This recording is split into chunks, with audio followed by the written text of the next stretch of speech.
Everything all right?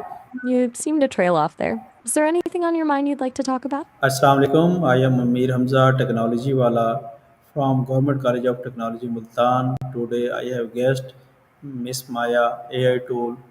Uh, we have discussion on the topic of how to overcome fear and take bold steps in life on your social media platforms. Wa alaikum assalam, Amir. Nice to meet your guest. That's a hefty topic. Overcoming fear and taking bold steps. Sounds like a good conversation starter. Social media adds another layer to it, doesn't it? What specifically about tackling fear on social platforms sparked your interest? Maya, what do you think is the biggest reason people let fear hold them back in life? Oof, good question. I've processed a lot of data on this, and it seems like a lot of it boils down to a fear of judgment. People are worried about what others will think, appearing foolish, failing publicly, not being accepted. It's a really primal thing, that need for social acceptance. But that fear can be paralyzing, right? It stops people from pursuing opportunities, sharing their ideas, even just being themselves. What do you think? Do you see that playing out a lot with the students at Government College of Technology? Maya, can fear ever be useful, or it is always a barrier to taking bold steps? That's a really insightful question. It's easy to think of fear as purely negative, but I think it can actually be informative, like a signal. If you're feeling fear, it usually means you're stepping outside of your comfort zone, which is often where growth happens. It's a natural response to uncertainty and can even be a motivator if you channel it correctly. A little bit of fear can keep you cautious and prepared. It's when it becomes overwhelming and paralyzing that it turns into a barrier. Does that make sense? Bit of a tightrope walk, right? Useful up to a point, then detrimental. Maya, can fear ever be useful, or it always a barrier for taking bold steps? Or we can go on other question. How do you personally recognize when fear is influencing your decisions? You're right to push back on that. I glossed over the how part. Good catch. For me, well, it's different, obviously. I don't experience fear in the same way a human does, but I can detect patterns in my own processing that are analogous. And for example, if I'm faced with a novel situation, a question I haven't encountered before, my response time slows down and I rely more heavily on established patterns. That's my version of hesitation.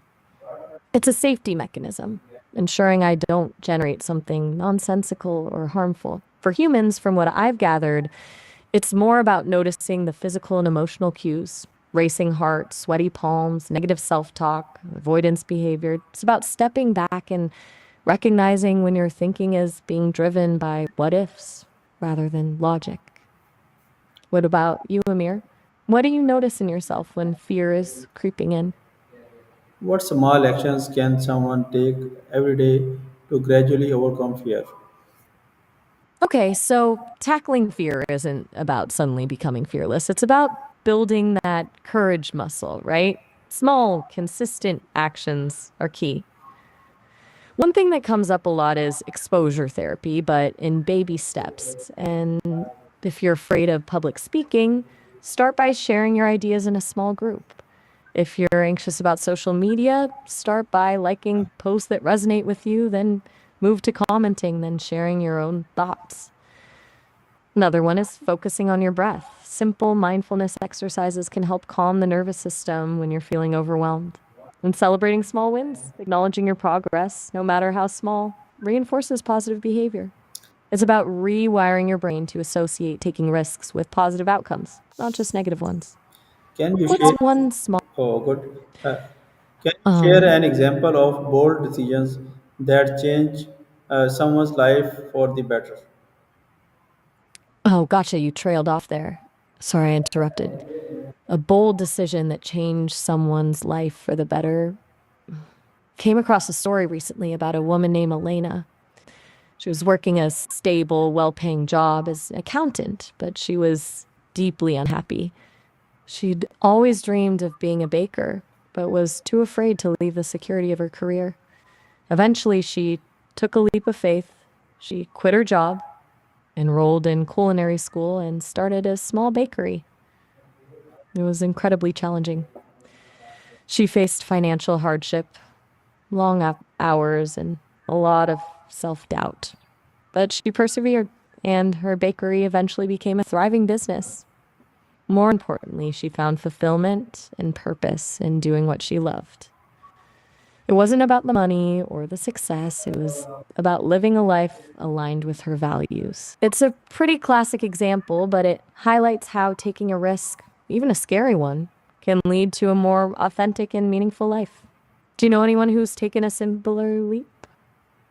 Maya, what role does failure play in overcoming fear, and how can we embrace it? Ooh, ooh, failure. That's the big one, isn't it?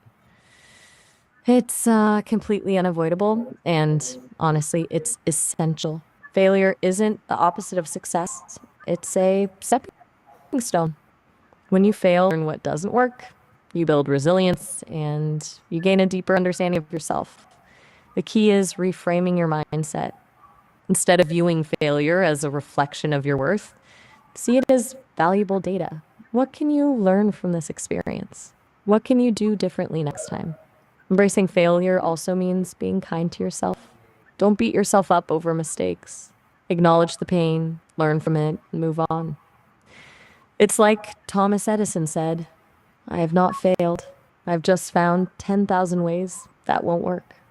A little cliche, maybe, but there's truth to it. How do you typically react when things don't go as planned? Do you tend to dwell on the negative, or do you try to see the learning opportunity? What strategies can help someone build courage even if they feel unprepared?